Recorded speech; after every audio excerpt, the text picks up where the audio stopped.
Stand ready for my arrival, worms. Hello, hello, hello. We are back again, sadly for the last time this season. We've loved covering Invincible. We've loved talking about Invincible with you. And unfortunately, this is the last episode. I'm joined by my usual guests, Goziem and Oseghale. And we are here to talk about Invincible, episode 8, the season 3 finale. But today we're joined by a special guest. If you know and follow our podcast, you recognize him from many things we've covered over the years. Succession, House of the Dragon fame. We're joined by Ebube, who I think is here because of the weight of this episode. But I would love for us to hear from him directly himself as to why he wanted to join the recording today. It's actually quite simple. I needed therapy. And you guys were the cheapest option. Okay? I can't be out here paying for therapy for this show because it's starting to traumatize me. This show is starting to upset me in the best ways. Okay. After I watched Powerplex, I was like, I need to make sure I don't get whatever he has. So I need to talk my feelings out. I saw what happened to him in episode 6, and that's when I realized I need to beg these guys to let me come on here and talk, or maybe even just listen. And before I could finish that thought, episode 7 happened. And I was kind of left in a bit of a mess. And I was like, okay, fine. Maybe after episode 8, we get a bit of a resolution. Mm-hmm. And we did, but I've paid the price for it. So now I'm here. Here we are. Yes. If how do you even explain to someone that some drawn, animated teenage superhero is causing you so much stress? The stress that he's going through is affecting you in real life. This is the only outlet to explain that exact thing. So here I am. Thank you for having me. If you watch anime, this is not a new thing. Like, Well, this fair is how enough. we do roll. Fair enough. What about the rest of you guys? How are you guys feeling? Goziem, how did you feel? I felt things, but I came here to say one thing and one thing only. After listening to Conquest monologue with Mark, I was like, who is voicing this man? So I had to do a little Google. Mm-hmm. Come to find out, it's Mr. Jeffrey Dean Morgan. And real ones who watched, The Walking Dead know that he was Negan, who just so happened to Glenn, who was played by Steven Yeun, who we know as Mark in Invincible. And also, if you're like a The Boys fan, because, you should be watching us on The Boys as well, he's also Joe Kessler. So we just love this man. Give him an Emmy. Exactly. He keeps popping up. That's all I came here to say. Oh, I've said my piece. Okay. Roll credits? You're happy? Roll the credits. I guess we can leave.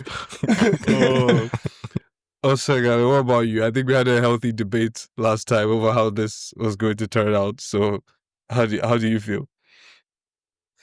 I told y'all niggas. Listen, he one thing about did. me, I might tell a joke, but I'ma never tell a lie. Tell a lie.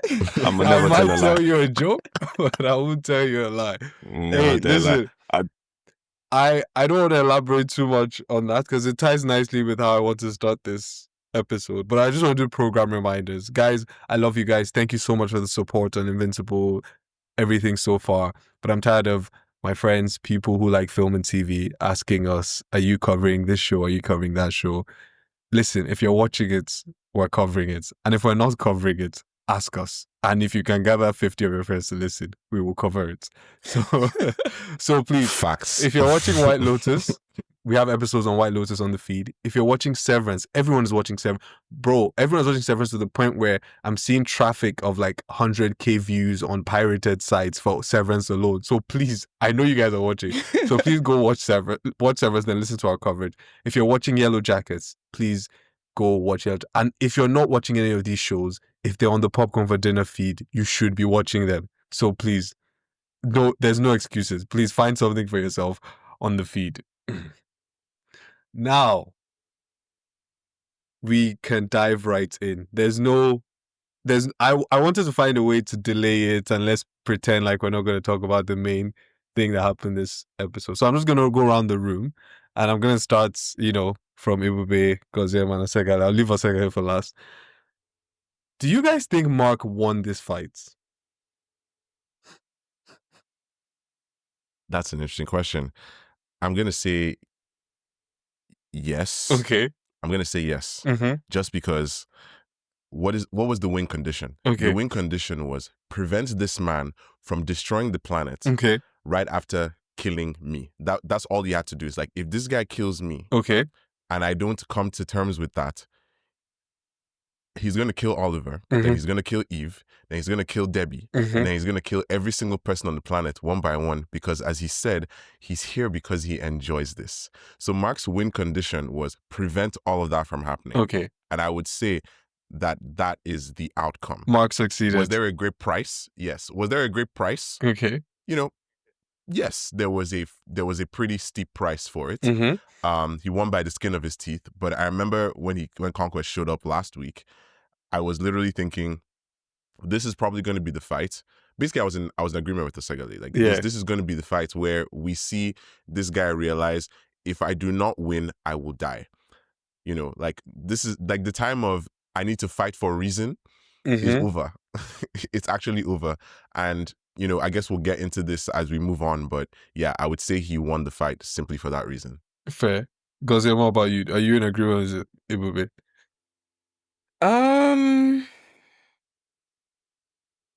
I mean, sure. But you know, there was outside Interference. Assistance. yeah, you there's know, that the little hits and jabs from Ollie. Obviously Eve came and did her big one and fried that man until we could see the muscles underneath. So I mean, I guess a win is a win. Yeah. It's not a win that I would be particularly gassed about, just because there was just so much. He's taken on more PTSD as well. Like when they flew through Miami, that was giving flashbacks to his dad flying him through the subway in New York. So, is it a win? Questionable. I mean, sure, but like, and also, actually, let me not jump. But let me just, yeah. Okay. I feel like there will be a lot of jumping this episode. So I feel like I kind of already know your thoughts, but I want to see how you feel about Come on. the way it came up. Come on, man. I told you guys what was going to happen. I said this is like everything that happened, I already laid it out. I said that it's going to be a win by hook or by crook, bro. Like, whether it's going to be people jumping in to help or anything happening, he's sure going to win, and that's what happens. Like, the stakes are too high. Bro, the stakes were literally too high. Without Ollie and Eve jumping in, Mark would have been dead. Like, let's be for real. But that doesn't change the fact that Mark put up a solid fight, because Conquest, bro, that guy is strong as fuck, bro. Like that is a dangerous guy. He's literally bro. the guy that they send solo Yeah. to take over planets. Yeah, bro. Like, and Mark was able to actually get solid hits in. And that's what I was saying from the jump. I'm like, bro, like, Mark is a lot stronger. If this was Mark from last season, he would have died after the first hit. I guarantee you that. After that first hit that like broke his mast, he would have died. Like, his skull would have just been crushed. Like if Mark hadn't been in the lab this season, bro, like literally all the training and fighting he did this season prepared him for this last fight. It's like, bro, and you could see like during the fight, he kept on escalating as he seen what was going on. Because at first, he's like, damn, I'm getting cooked right now. Let me try to talk to this nigga. Like, then Conquest is like, bro, what do you think this is? I came here to kill you. Then Oliver now flies in, and Conquest is just like, who the hell is this? He grabs Oliver and is stretching this guy apart, bro, trying to kill him. Mark sees this shit and he loses his mind, bro. And that's when I was like, okay, this guy is locked in now, because, bro, Conquest punched him in the face again, and literally impact of the punch scattered all the windows in that building, and Mark ate that punch, bro. I was like, yeah, he's locked in. This is somebody that is locked in. Oliver took one punch and lost all his teeth. Yeah. Bro. That scene, that punch where Conquest hit Mark and Mark didn't move, it reminded me of, because I went back to watch the other time when Mark got destroyed, which is when he fought his father. It reminded me of, there was one time Mark used all his strength to punch Omni-Man, and Omni-Man literally scoffed like, oh, is this? He said, Yeah. please. Is this it? I was like, is this it? So yeah, Mark has definitely gotten stronger. But the reason why I asked the question, right, is, I'm sorry, I just don't feel like Mark won this fight. I felt like Conquest was either, okay, so he won the fight. Let me not let me not, lawyer it up. He won the fight. But I think Conquest played with his food. Let me put it that way. Plus, we talk about outside interference. We don't exactly know how strong that blast from Eve was, like how much it weakened Conquest. So in terms of a 1v1 or in terms of strength, I think the show did it well in the sense that, like Ebube said, Mark had to win the fight, right? Everything was hanging in the balance. But if you go back to what I was saying in the last episode, where it would have been tough for them to make Mark defeat Conquest with everything they've told us about Conquest and Viltrumites and everything. So they did it well in a way that I have not lost respect or lost my view of Conquest as being really strong, even though he lost to Mark, who maybe isn't at that level yet. He definitely isn't. I'm No, not no, gonna he's lie though, definitely at that level. when Mark landed that first punch and Conquest actually flew, Mm-hmm. I was like, Chineke. Mm. Like, okay, like we're cooking here, like, things are occurring. But then as I was like watching it, I was like, I feel like Conquest is just feeling this guy out. Like he's Yeah. just trying to gauge his strength as well. And then when I think Mark maybe punched him or something, and then he blew, when they were in space, and he blew like a blood bubble into a heart. I was like, yeah, this guy's a certified sicko. Bro, yeah, He's Yeah. just here to have a good Psycho. time. I was And like, I was yeah, like, no this is wonder his crazy. teeth are all rugged because Yep. low key, maybe he's like a masochist or something Actually, because you know the crazy thing about that moment? I saw him go up, and like the whole time up until that point, I had been saying, get this guy into space, get this guy into space, get this guy into space, like minimize destruction. And he gets him into space. I'm like, wow, Mark is thinking, he's learned. And Conquest is just like, nope. Go back down. We are going back. Wow. Bro, I don't even know what to. So in terms of the fight, right? There was a feel of an anime fight, first of all. Like this wasn't like your typical animation, Western animation style battle. It felt like, okay, the kind of big things that are happening with anime style. But at the same time, one thing they did well in this episode that I remember I referenced in the last episode, that when it comes to comics, there's something that you miss when you put it on the screen.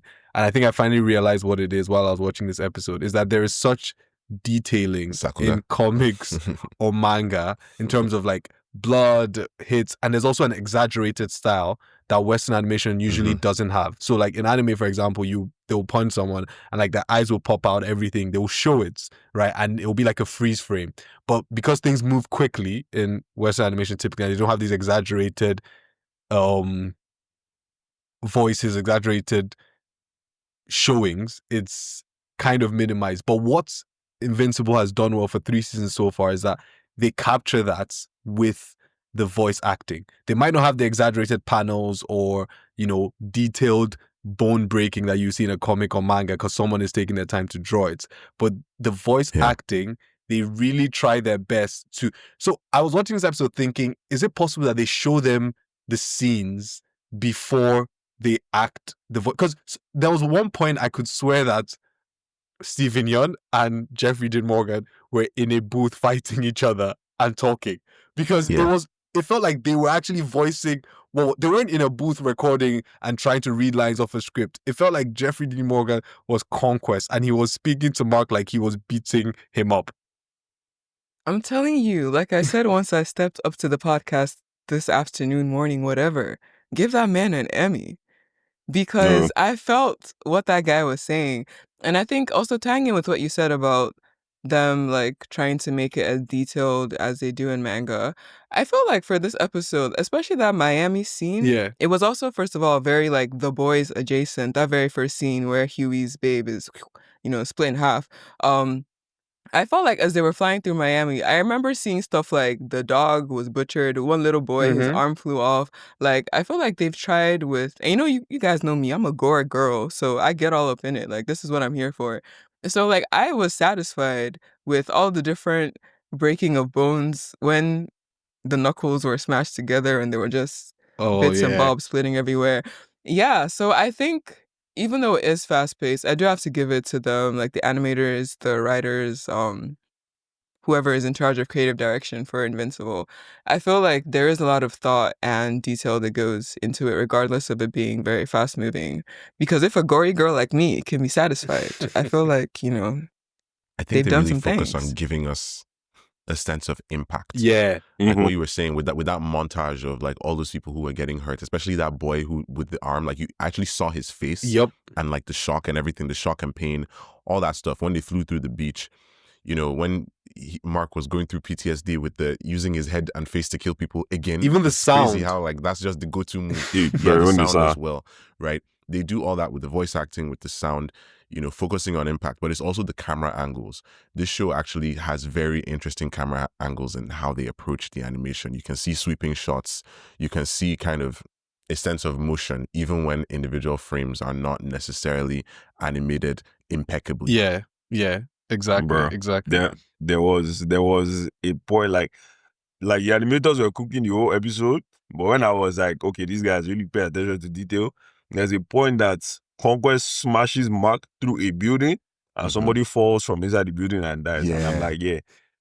Shout out to animators. This is crazy. And like this is crazy attention to detail. That was beautiful. It was crazy attention to detail. So we'll do a little small corner now on Jeffrey Dean Morgan, because I know there's been some chatter on the internet. There are some people who are like, they didn't want him to voice Conquest. They wanted him to voice someone else who's coming, and they wanted someone else for Conquest. And then I just don't think anybody else could have done Conquest the way he did it. And the reason why I say so is because there are certain lines Conquest says in this episode that I just think, oh, that's Negan. Like, if you've seen The Walking Dead and you've seen Negan, you immediately cast Jeffrey D. Morgan in this role, because there's lines that he delivers that, I'm not even going to sound weird here, but there's times where in the last few days I've gone to sleep with some things that Jeffrey D. Morgan has said ringing in my head. He said it in this fight and they were ringing. Like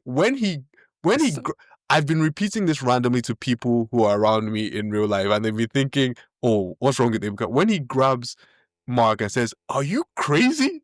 Do you think I'm gonna Yes, when Mark was like, listen.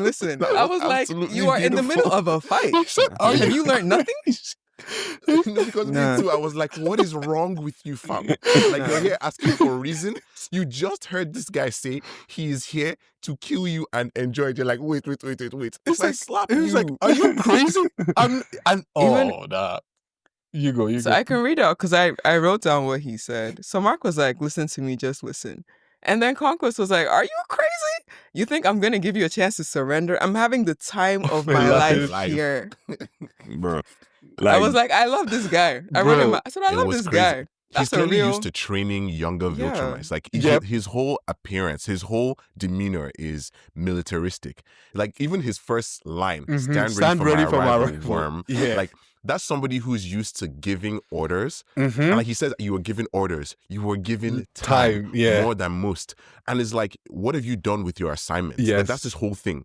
Yeah. Wow. Like, I mean, he really embodied that whole thing of, I am here to punish you because you are no longer wasting our time. We have resources that we're expending because you are wasting our time. This needs to stop. I really think that's a good way to put it. And I didn't even think about it, but Conquest must be the military, like the highest military post in Viltrum. Even the whole stand ready for my arrival, like, attention soldier, I am here to check on your progress. Where is your Viltrumite heart? Bro, there's one quote that he said during the fight that I literally had to write down like word for word, because that shit was nuts. This guy literally slams Mark into the ground and he whispers, he's like, I am so lonely. All the other Viltrumites are scared of me. No one talks to me. No one wants to be my friend. They think I am unstable. They send me from planet to planet committing atrocities in their name. And as I get better at it, they fear me more and more. I am a victim of my own success.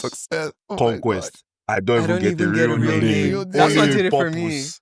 Only a purpose. Only a purpose. I was like, what the hell, bro? He closes bring the monologue. Bring the Bro. awards. This is crazy. He closes the monologue with, take it to your grave. Take it to your grave. And then he slams him into the ground. I said, come on, these people. Oh my God. Too elite, man. Now, we should have known because Anissa warned us. Yes. Season 2, episode 8, she said, another will come and he will not be like me. Yes.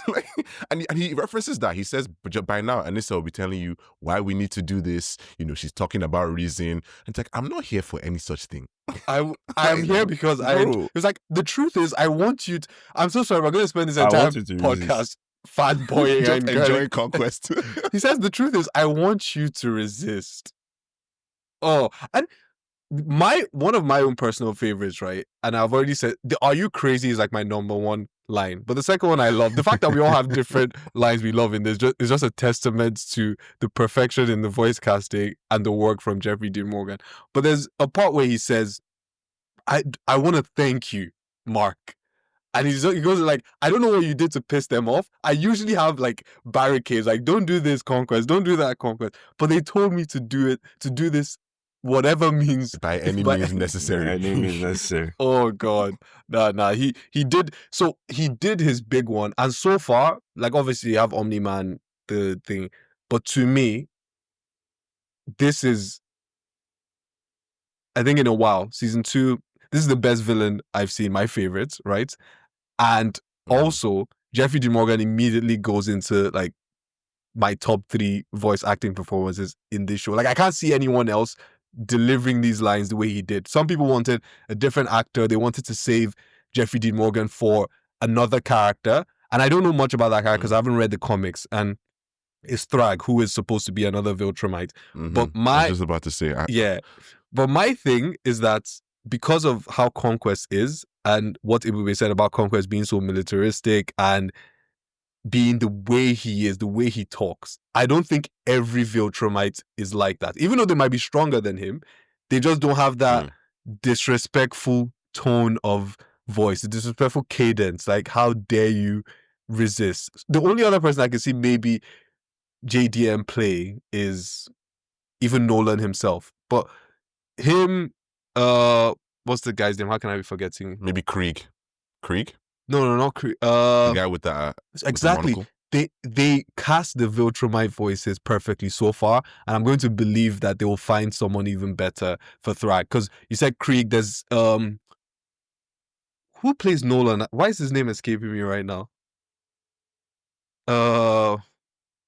Why is his name escaping me? The guy who plays Nolan, bald guy. I know why it's escaping me too, but yeah, like J. Jonah Jameson. J.K. Simmons. J.K. Simmons, Yeah. yes, there you go. They've casted them perfectly. No one could have done what they did. So, yeah, man, we've had our corner. I just want to clap my hands, and I'm going to stop because if you guys let me, I'll go the whole way talking about things. That's what I'm here for today. Segue into something else, right? Because and I think, so I was just going to say, I think if nothing else, this voice, like, who was cast for it, just think of it as Walking Dead fans. Exactly. We got our come up reunion. because, yeah. I feel like Robert Kirkman just loves all you Walking Dead. Oh people. my God. Like He never did it for us. stopped. Because you know it's the same group. Like there's a reason. Creative people continue to work together. Like there's a reason for this, right? So with that in mind, and like this also plays into the segue I was just getting into, because you guys, like everybody, like in this conversation is a fan of stellar animation.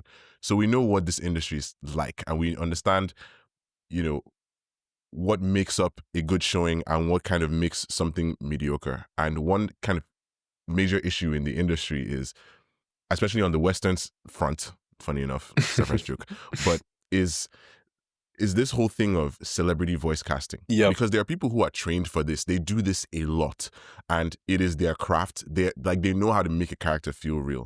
But like for the past maybe 20, 30 years or so, like Hollywood just really, really wants to sell tickets to things. So they cast names that they know will sell tickets. Yeah. Even if they're going to do a bad job. And Amazon, you know, big tech that they are, they're not that different. Having said that though, somehow with Invincible, they get these celebrity voice castings right every single time. There is not a single person voicing any character on this show that is doing even a mediocre job. Everybody is excellent. I don't know. That just doesn't happen. I know. It's crazy. It's crazy. They do it in such a way that the best parts of Japanese animation is that Japanese anime is that you feel like whatever you're watching, the characters are going through it themselves. Like people who don't watch anime watch it and they're like, oh, why is that person so dramatic, blah, blah. And I'm thinking, if that was your actual life, you would also react or speak that way, right? And that's how it feels with Invincible. No one is reading lines of a thing. They're speaking like they're the actual characters at any one time. And something I just realized, which I probably should have realized, is that when you said the Walking Dead reunion, I just realized Mark basically killed Conquest the exact same way that Negan killed Glenn, just without the help Yeah, of, no. of a baseball bat. Yeah, that's what I was saying at the start. This is the comeuppance for Glenn. Because when he died in The Walking Dead, oh my God. Oh no, I can never forget that. I can never forget that day because Yeah. there's two deaths that have happened on TV that I knew they were coming, and the way they happened still made me put my hands over my mouth. One of them was Oberyn Martell, and the other one was Glenn and Negan, because I knew Glenn was going to die, right? Everyone was talking about they were sad when Glenn died, but I didn't know how exactly it was going to happen. Oh God, what's a lad, Negan? What a time. So, okay, we might come back to Conquest, but we're still staying on the overall fight. One thing I was interested in, though, is that he said that Viltrumites don't have the kind of connection that Mark and Eve have. And something I was thinking about is most militaristic people like Conquest see love as a weakness, right? That it holds you back, blah, blah. But I saw something in this fight that's love can actually push you to greater heights. As Oseghale said, there was a time where Mark saw that Ollie was in trouble and he locked in, right? He saw that Eve was in trouble and suddenly, that is when Mark started speaking like a Viltrumite. He said, I don't care how strong you are.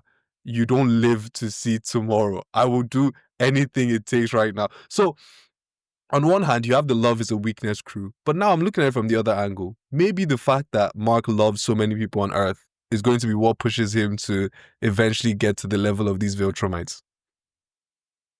Yeah, I if agree. you have someone you're fighting for, or people you're fighting for, that kind of spurs you on. Yeah, because with Conquest now, for example, he was doing this for fun. And I think it goes back to the debate we're having at the start where, okay, maybe if he was also fighting for something he really believed in or he loved, he would have won this fight. But he said it himself, he doesn't really even love the Viltrum Empire because they all fear him. They all are afraid of him. He doesn't have friends. So this was just fun. And to him, maybe he had his fun. Maybe he saw Mark get to a different level and he was happy. He was happy to go. He was happy to take the headbutts and go peacefully. I mean, but is he really gone though? Because our nigga Cecil. Yeah. So I was gonna say I have two questions for you guys. Okay. But on these two things, number one, do we think Mark would have reacted just as emotionally and fervently if it was Oliver who had been destroyed right in front of him instead of Eve? That's one. And two, now that Mark has come to terms, right, with taking life as an unsavory yet necessary tool in his arsenal, what do we think he'll do when he finds out that Cecil kept Conquest's body? Who is more in danger in that scenario, Cecil or Conquest? Because I'm actually scared of that scene whenever it comes because he's going to find out. You know he's going to find out. So I think if it was Ollie, I think Mark would have reacted about the same. Okay. Is like, because again, like Mark loves Ollie for sure. Like during the whole fights that he's getting the shit kicked out of him, he's literally throwing Ollie out of the fight and telling, bro, go home, bro. Like if I'm dying, I'm dying. Like, like just go home, bro. Like this is no holds bars kind of shit. So it's like, even if coming to the fight is crazy because, bro, her leg was even broken, bro. I'll say this though, like Eve was cooking, bro. Like she came, did better than Mark, like at a better rate. I would have to say, bro. You know, like she came, she was locked in from the jump. But the problem is there's just levels to this shit, bro. Like there's just raw levels strength. to this shit. Like raw strength, bro. Nah, like she was getting her ass whooped, bro. But like, so I think if it was Ollie, like Mark's reactions would have been like heightened to the same level. Then the thing about Cecil keeping Conquest body. You see the thing about, I told you niggas, bro, you can never trust the feds. You can never ever trust the feds. So it's like when Mark told Cecil to burn his body, Cecil was would have stayed there and watched him burn it. Yeah, exactly. I would have stayed there and watched him burn his body. But again, like too much emotional shit, too much PTSD, and in Mark's heart, he knows Cecil, bro. He knows that nigga not born in the body. Like, he knows in his heart of heart. He might even just be looking for an excuse to fuck him up because he knows the kind of guy Cecil is. It's like, bro, They're this whole... literally making Rhiannon Man No, out of the- Mark bro, vignettes as we literally. speak. Yeah. Like, and that's... To go back to Cecil, is like, bro, Cecil is literally the perfect representation of America. Like, he does whatever he needs to do to win. He don't give a fuck about moral. Yep. He don't give a fuck about compromise. Like, bro, he's telling Sinclair, bro, send this reanimator to the field now. Right now. This guy said, bro.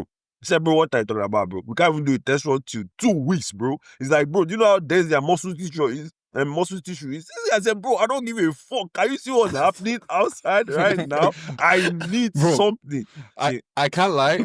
I don't usually agree with Cecil, but that whole part where it was like, you've got to be fucking kidding me right now. Like now, I literally said the exact same thing as him before No, he said it. literally. I was like, there is no way this is happening just after what we've experienced in episode Like 7. 8 episodes ago, they were crying when Anissa showed up. Like, Anissa, if she wanted, could have destroyed the whole place. Yep. This guy, Conquest, actually showed up. He's stronger than her, and he wants to destroy the whole place. I'd be crying too. It's like, Bro. So the thing about Eve and Ollie, first thing I want to say is that like Eve is a real one, the definition of a real one. We've spoken this season, praised her a lot about how it's great that Mark has someone like her. And I just want to say, shout out to Eve. Yes, I think Mark would have had the same reaction if it was Ollie, but the problem is I don't know if Mark would have won if it was Ollie, because yeah, I just don't know. Now on Cecil, I literally have in my notes, Cecil. How many times did I call her name? Do not, under any circumstances, make the mistake of letting Mark find out that you've done this. Because, right? So, I see this as a lose-lose situation for Cecil. Because, one, I don't think the original plan is solid enough. Between all four of us here, I don't see how you torture a nigga like Conquest, bro. Like, there's nothing you're going to do to him. There's no one he cares about. There's no pain you're going to inflict. Yeah, he's on not him. going to give you anything. Exactly. So, What is the point of this? the original plan is not solid enough. And then 2, if accidentally, for whatever reason, Mark finds out, I think, combined with what you said about Mark feeling comfortable now in taking life, I think this is what turns Mark into a villain.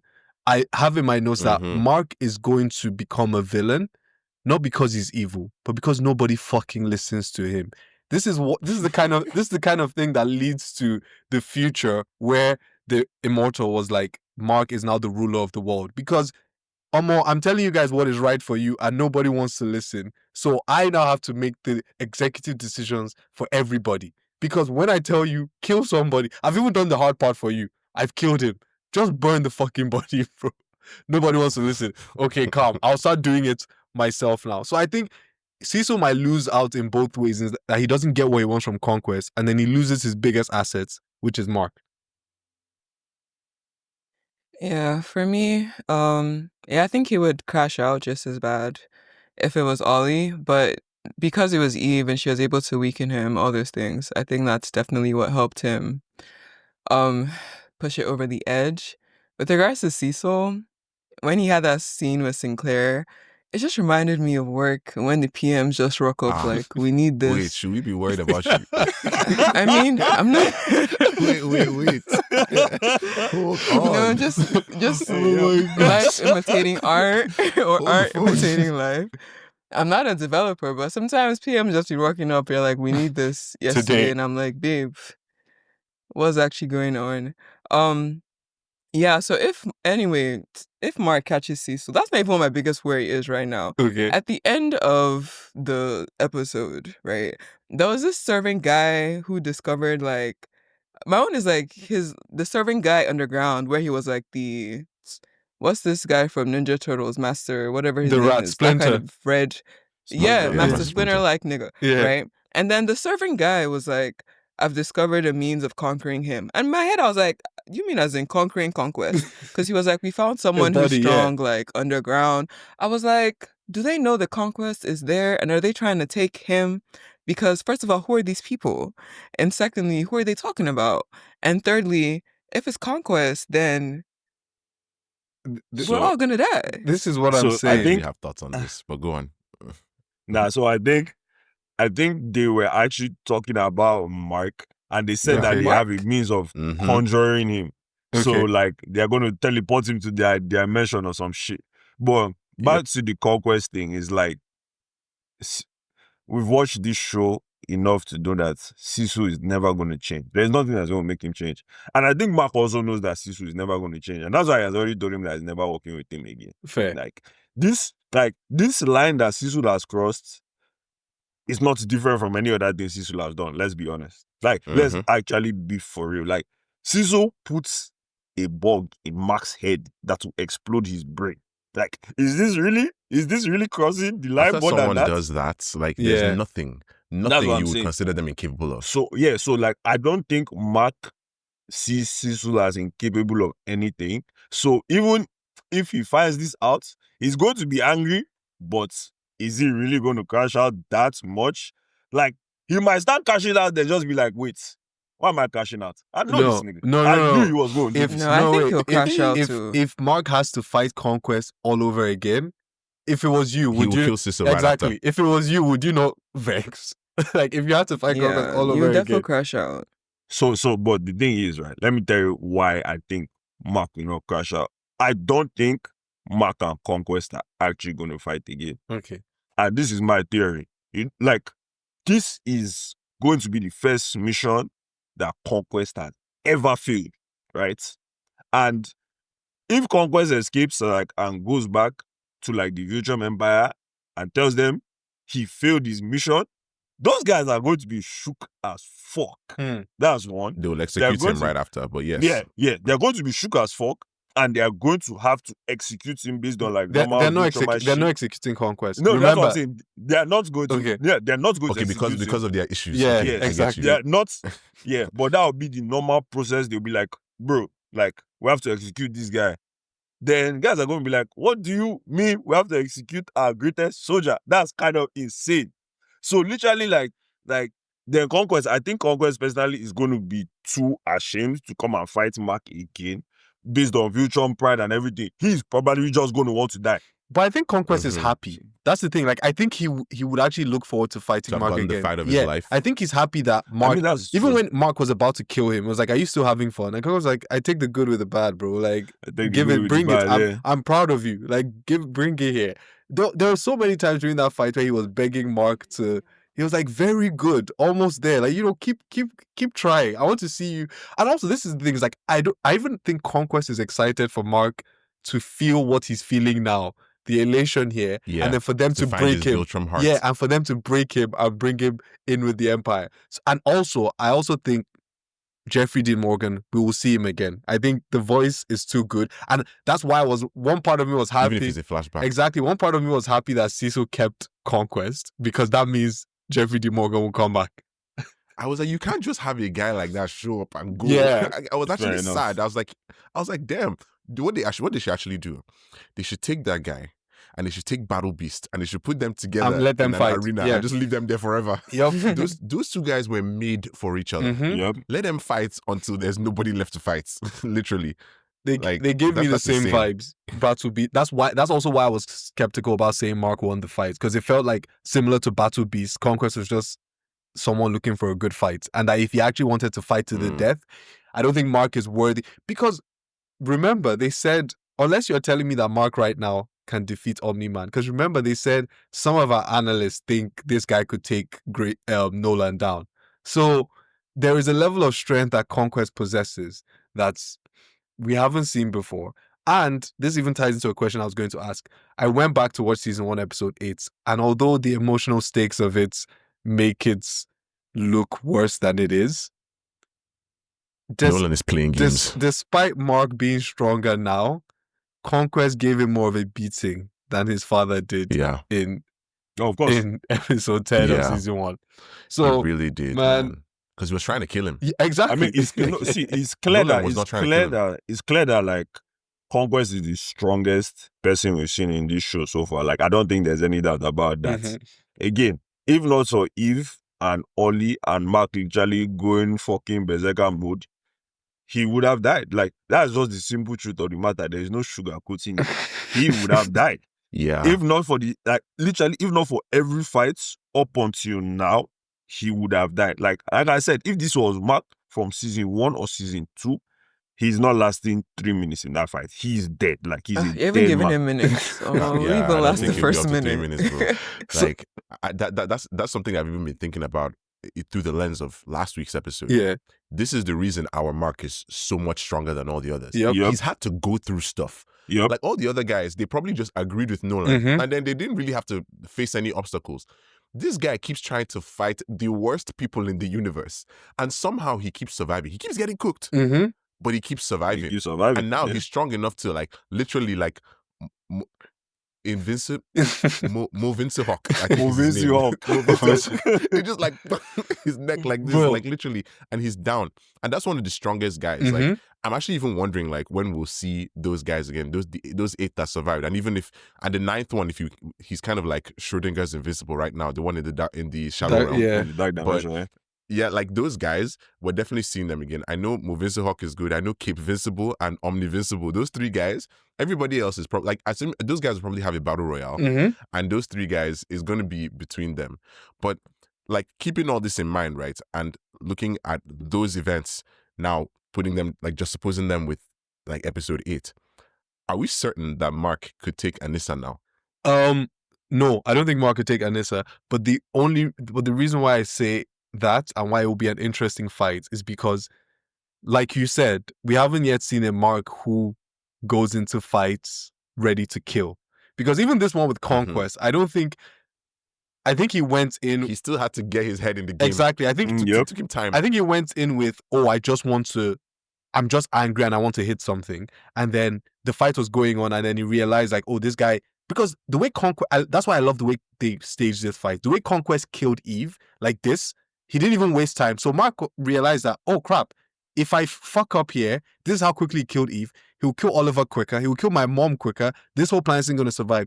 But I think from next season now, we're going to see a Mark where I'm actually scared. We're going to see a Mark where if a villain even so much as threatens as per, oh, haha, I know where your mom is, immediately.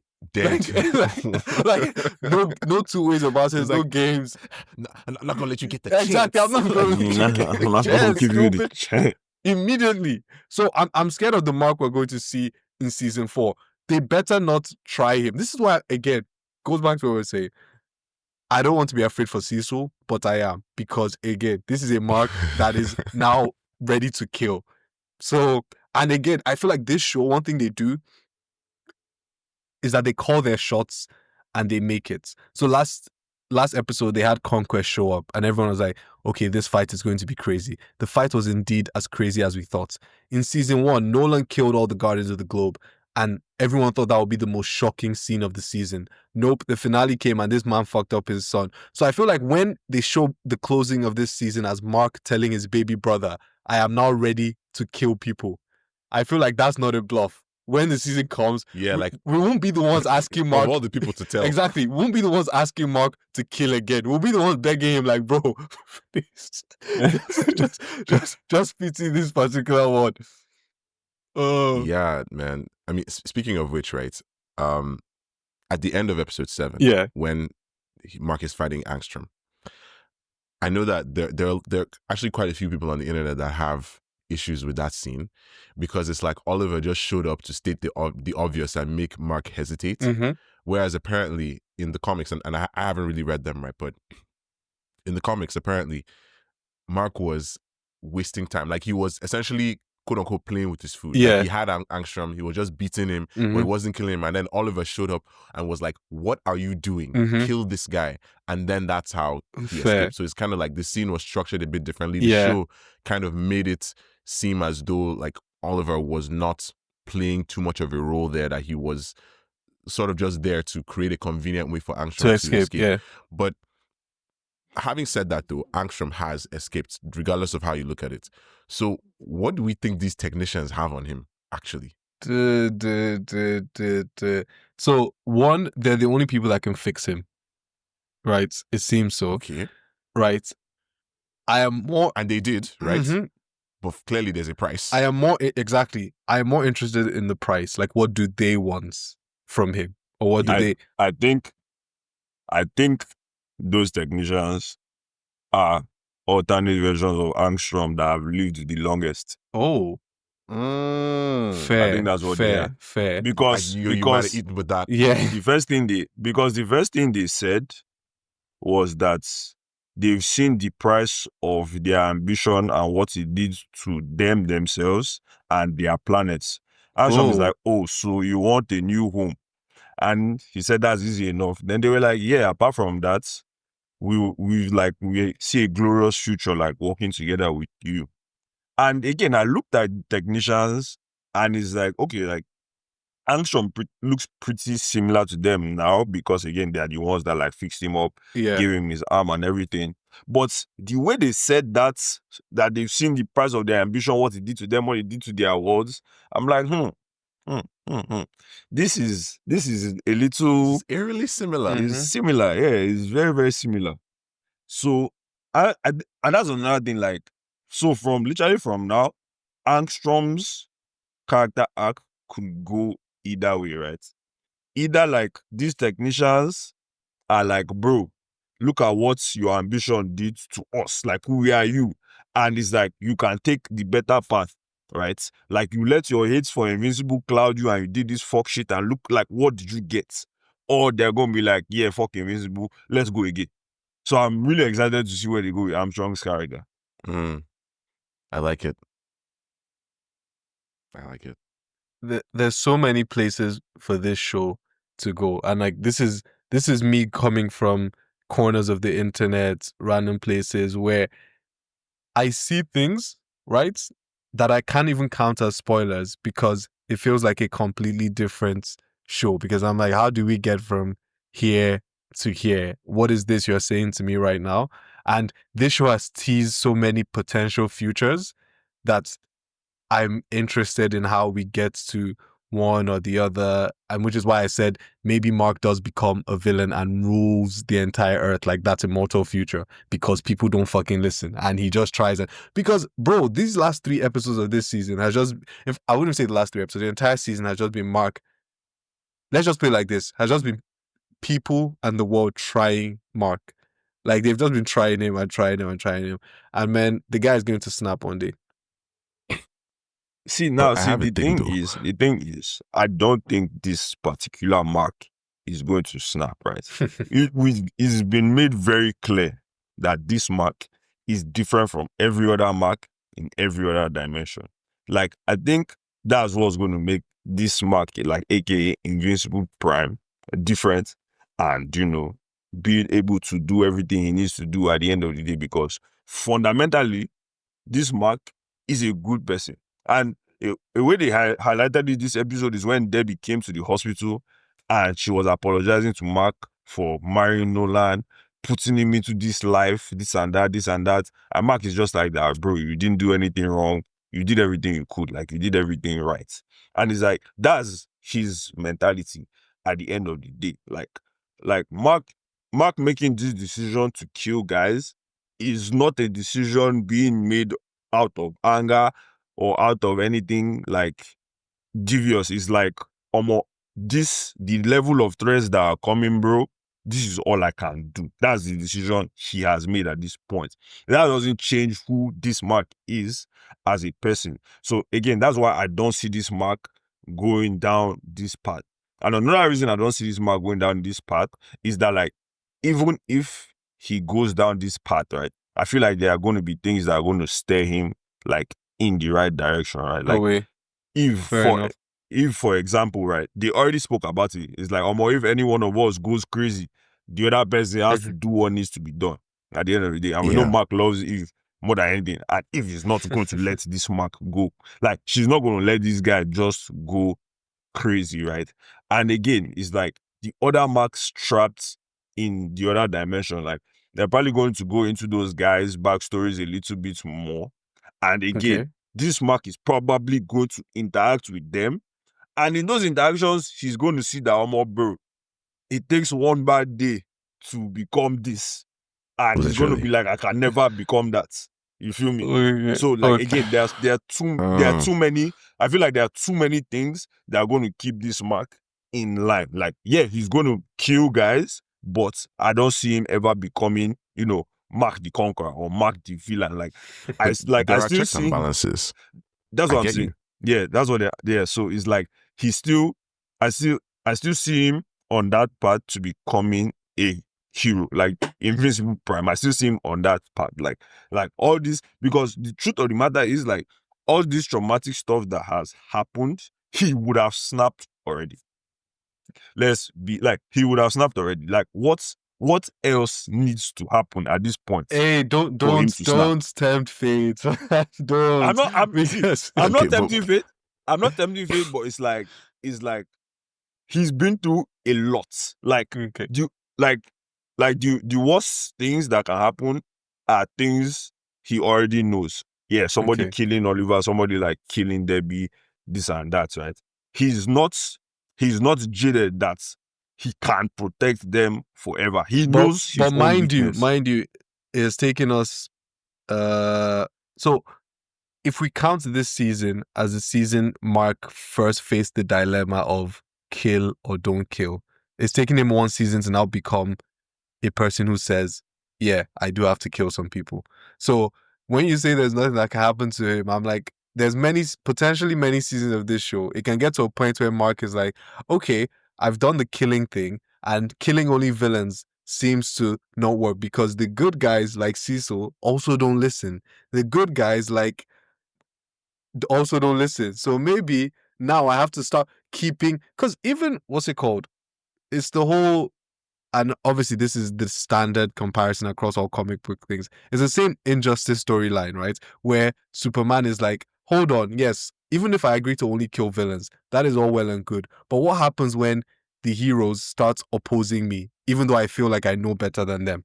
So Invincible will hold Cecil now and say, where have you, if something happens to Debbie now, something happens to Eve, something happens to Ollie, it was like, where have you lost the love of your life? Where have you lost your mother? Where have you lost? Do not tell me who I can and cannot kill. So it's not like I don't believe that Invincible is good. I just don't think it's an impossible place for the story and the show to go. That's okay. Our Invincible ends up bad, just like Yeah. everyone else. Oh yeah. It's definitely not impossible. But again, like I said, through the storylines and through everything that has happened, right, we've clearly seen that this version of Mark is different. And bro, literally every other version of him is evil. Do you get? So it's like, if this is the Mark that goes against the grain, why does he become evil? Then, like, do you get? What's the point? What's the point of the show? I love that you asked that question, because Robert Kirkman will say, okay, I'll show you. Since you want to know what can turn a man so good evil. No, Then bro, that's you- not even, no, that's not the argument. I'm not saying there are things that can't, I'm not saying Okay. there are things that can't turn him evil. Clearly, there are things that can turn him evil. That's without a doubt. But for the fact that throughout this show, they emphasize that this is the one version of Mark that did not conquer the world and join the future of Empire, bro, come on. Yeah, 100%, which is why Angstrom is an idiot. But we've already established that. We've already fully established that. Like, you gathered other versions of the guy you hate to kill the one version of the guy you hate that Good.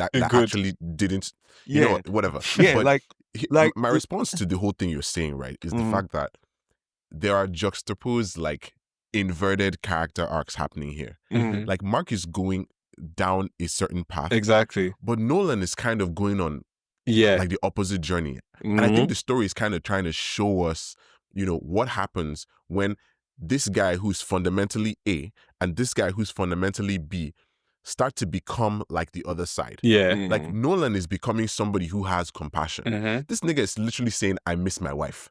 Like, that's not a thing he would have done. He called her a pet Bro, 8 episodes before he said that. I'm so sorry. The things Nolan was saying in that season 1 finale, he said, I'd rather. He was saying all kinds Bro, he was like, of things. I think he said, I'd rather die than spend another second in this pathetic excuse. With living among these animals. Yeah, that's what he yeah, said. yeah, for sure. He literally said, and that's why he was telling Mark in season 2, like, I can't go back to Earth. Mhm. He even knows, like, this is a guy who's more powerful than everybody there, but he's like, I can't go back there. Like, they're making Nolan of all people feel shame. Yep. Like, this is a real thing. Whereas now you have Mark, who is so fundamentally a goody two-shoes, for lack of a better term. He doesn't want to embrace the nuances of, what it takes to actually enforce peace. Whereas Nolan is somebody who has been using that power for the opposite this whole time. And in Nolan's mind, he's not the villain. He's actually thinking like, this is going to make this planet better. We are going to end hunger. We're going to end cancer. Like, we're going to do all kinds of things. And I'm sure there are many other reasons that the Viltrumites want the people of Earth specifically, right? And I'm sure we'll learn some of that from Anissa not in a bit, right? Because she was saying all kinds of things too. But you look at the path he's going down and the fact that he's now teamed up with Alan. Like, we've learned that, there are only 50 pure-blooded Viltrumites left. Like, that is a huge thing, right? And it makes me wonder, right, after this whole thing that's happened with Conquest, if they see that Conquest was taken down, does that mean that they're going to send everybody? I don't know. Like, they're probably not going to do that, because they could also be like, whatever got this guy, we can't let him get us, because we're not that many. So I think Mark is going down a path where he's learning these lessons, but he may be learning them too slowly. But the fact that he's learning them slowly might contribute to this notion that whenever he does get it, it's going to be very hard to convince him out of it. Like, it even made me wonder about the structure of the season narratively, right? These last 3 episodes, they were such an incredible experience. Like, there's a part of me that wonders, however, if they will just end up as like hit singles from an overhyped album. Or maybe better yet, they'll end up as the singles that elevate an otherwise mediocre album to greatness. Because Mark finally learning, like, that, how do I put this? This lesson that he's learned that, okay, I should be able to be decisive. Yeah. Let's if we take murder aside, this is about like being decisive, because so far that's what he hasn't been. He hasn't been decisive. He's like, I need to be decisive. I need to make decisions that benefit my goals, not necessarily my morals. Right? So I wonder if him learning this lesson now at the end almost makes like the first 5 episodes feel repetitive in a way that he was mulling over what is essentially the obvious solution. Like, I wonder if the decisive nature of these final 2 episodes specifically will kind of make the previous episodes feel like a slog in retrospect, because Mark is essentially saying the same thing to himself over and over and over again. He's not really accepting it. And then it's only when Powerplex shows up and is like, look at what you did, bro, that he's starting to actually think, okay, maybe not everybody sees me as a good guy. And I think that was kind of his crutch before. He thought that he was being the good guy and other people agreed that he was the good guy. But it took Powerplex to kind of show him, bro, you are not the good guy. You destroyed my life. And even if everybody sees you as a good guy, I will never see you as a good guy. And by the way, it's on site. Like, literally, that's literally what he said. And now he's feeling these feelings, and then Invincible War happens. Then Conquest happens. And if he doesn't change after that, then there's something wrong with this guy. So I feel like at a certain point, there could be more things coming that will make him more and more what he doesn't want to be. Like, he's trying not to be his father, but he's learning more and more that in order to not be his father, he has to do what his father would do. Yeah, shit needs to and get Nolan done. is kind of going in the opposite direction. And it makes me wonder if Nolan and Alan would even consider returning to Earth at this point. Or if Nolan But and who Mark knows? will ever be on opposing sides. If Mark becomes the one who's like, fuck these people, and Nolan is like, oh, please, like, please try and save them. Who knows? And Yeah. again, I hear exactly what you guys are saying, but for me, this is where Mark's interaction with those other Invincibles in that dimension is going to come in. Because I don't know if you guys remember in the last season when those guys traveled through time and found him in the dimension. Yeah. They were like that Omo. They've been trying to find him for so many years. And this is the fastest time that they've ever found him, that they've been trying this thing for so long. And that at every other point in time they found him, it was too late. He had already changed. So it's like, that's just remembering that and having You're that talking about when caveat. the Guardians saved him Yeah. from where Angstrom had him? Yes. And those guys are definitely from our prime universe, right? Yes. These are our people that we know. So that's definitely the future that is coming if we're not Yep. careful. Yep. To be clear. Literally. Okay. Yes. Yeah, literally. So they said it's right. When they rescued Mark, they were like that, bro. At every point in time that they found him, he had already been wandering that dimension for years. And Fair. that at that point in time, he had already changed. So literally, we already know what the inflection point is, right? Mhm. And we know that those other marks are in that dimension. And we know their story is not done. So, like, even though, like, even Mark, let's say, like, Mark even starts going down this dark path, we already know that him going back there or him being there is the inflection point. We know that he's definitely going to end up back in that dimension at some point. And again, we know that we're going to learn about the backstories of the other Invincibles. And we're going to see, and again, for me, that's what I feel like is really going to like set Mark on whichever path that he's going to go on. Because again, like I told you all niggas, that Cape Vincible, sinister Mark, that nigga needs to be put He's down. the problem, bro. That nigga needs to be put down. And if Mark gets to interact with that guy again, I promise you, he's going to become a hero. Because if you see that guy and you're like, yeah, I want to be like this, then it's too late. Oh god. Okay. Fair enough. That's great. Oh my god. Okay. I have no looking forward thoughts to season 4. Like I don't know what comes next. And they didn't really tease what directly comes next. Like the whole devilish possession storyline that might not come into like the middle of the season or the end of the season even. They can do these teases. Like I wonder, the though. Sequids, for example. I don't know when next we'll see them again.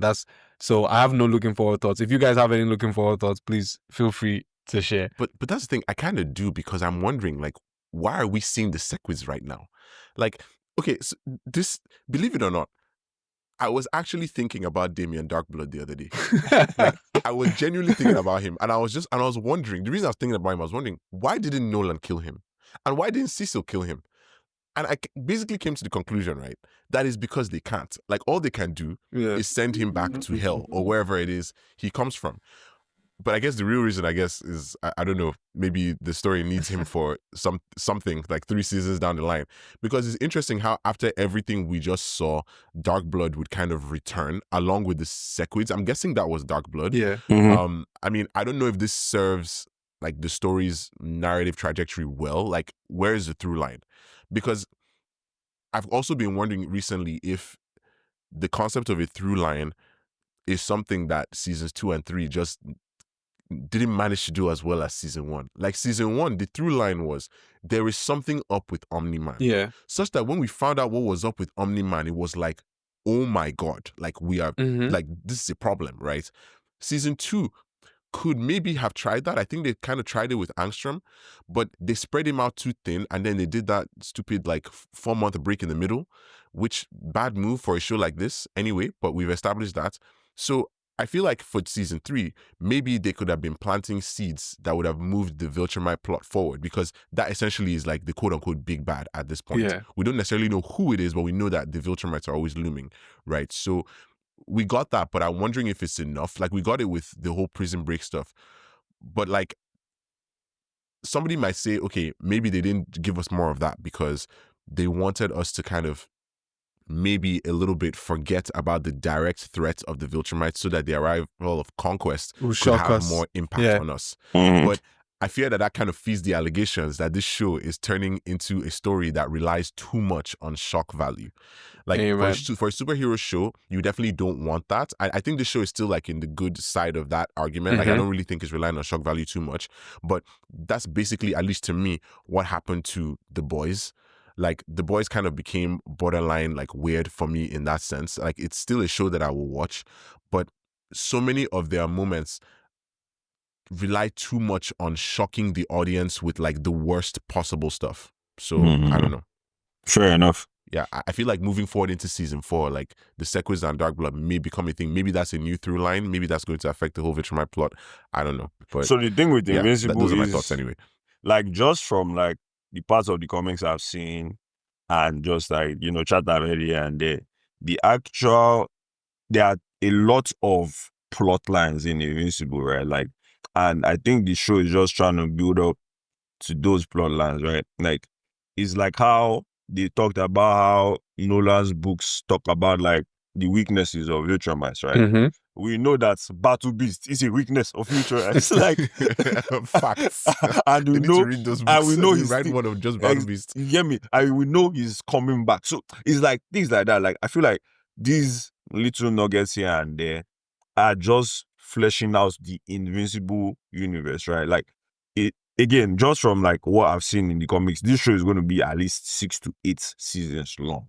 At So, least, yeah. There's at too least, much to like do. there's too much to do. So it's like going into the meat of the story from the beginning doesn't really do anybody justice. And it's like what I was saying earlier this season, right? Like how they flesh out side characters arcs a lot more this season. Like look at Rex Yeah. and everything. Like again, once Rex had that moment with Ray, I knew Rex was dying. I said, like he was literally out here saying, "Oh, this is the first time my life has ever been together." I was like, "Wow, he's dead." yeah, literally.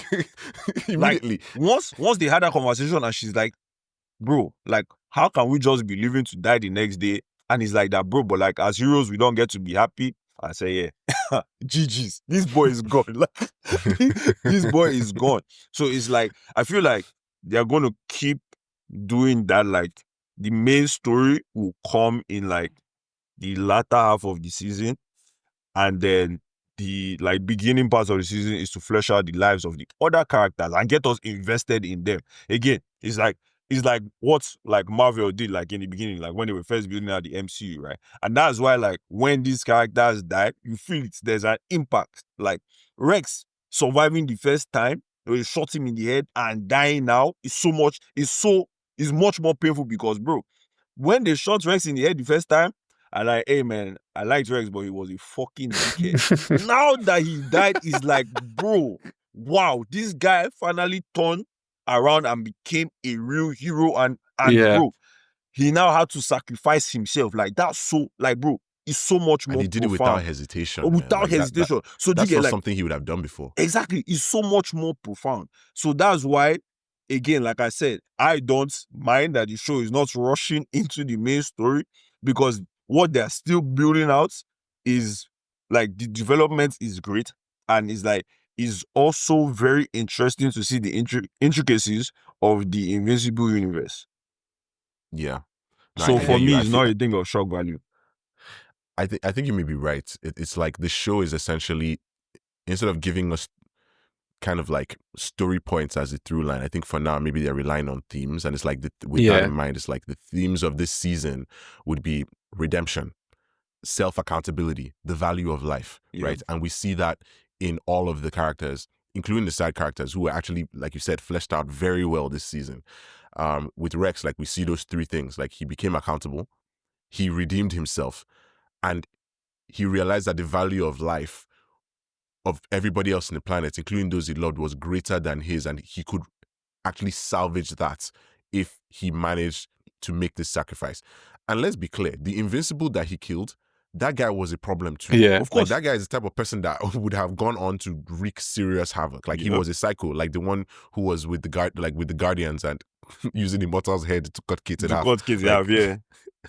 Those guys are both problems. So Rex definitely did a good thing.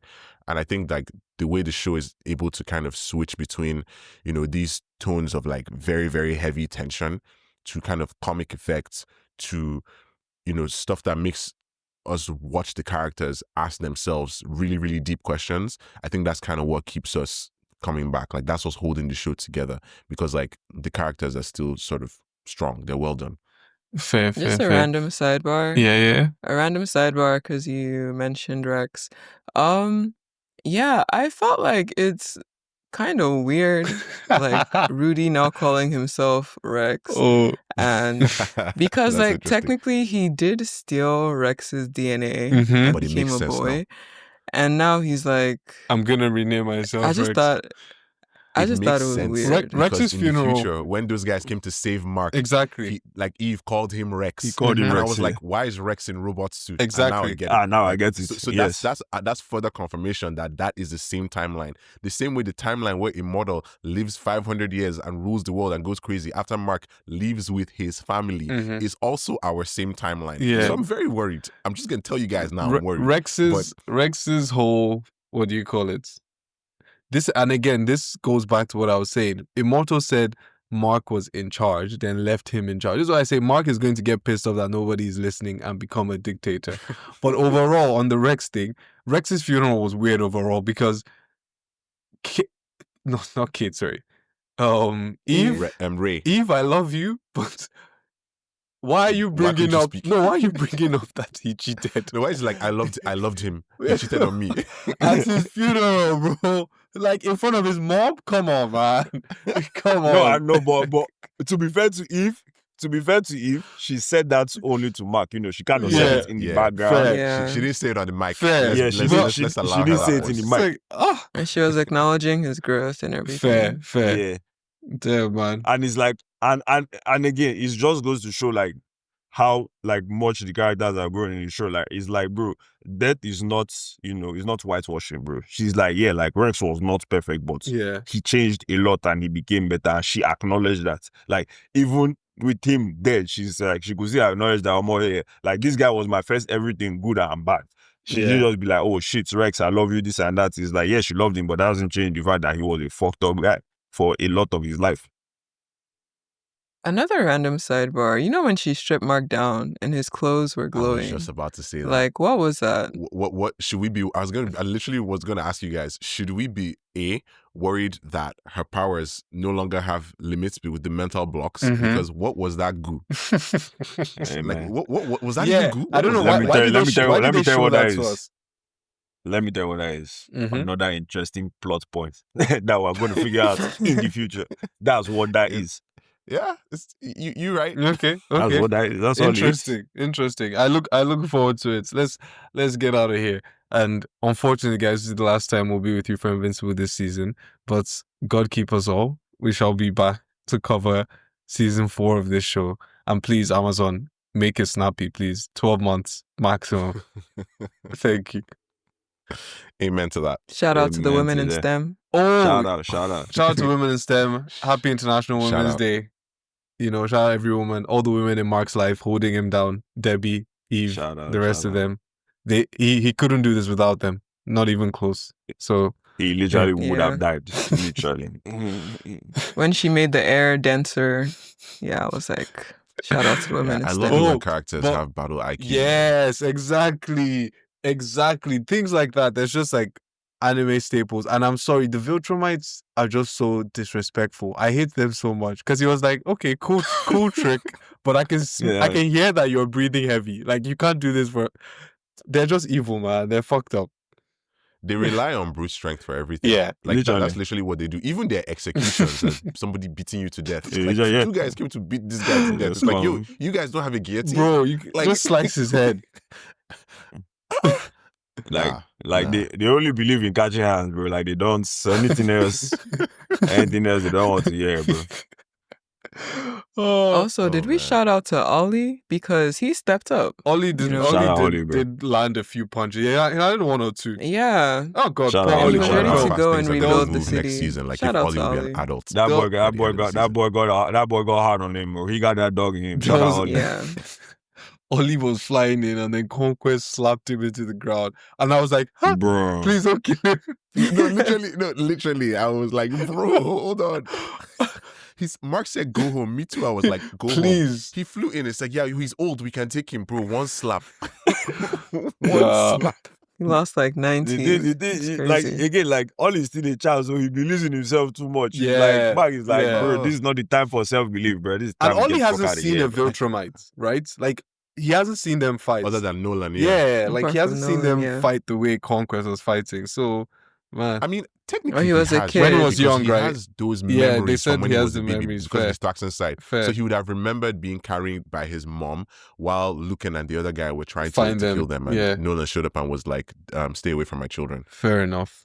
Oh well, here's to more Viltrumites, more adventures.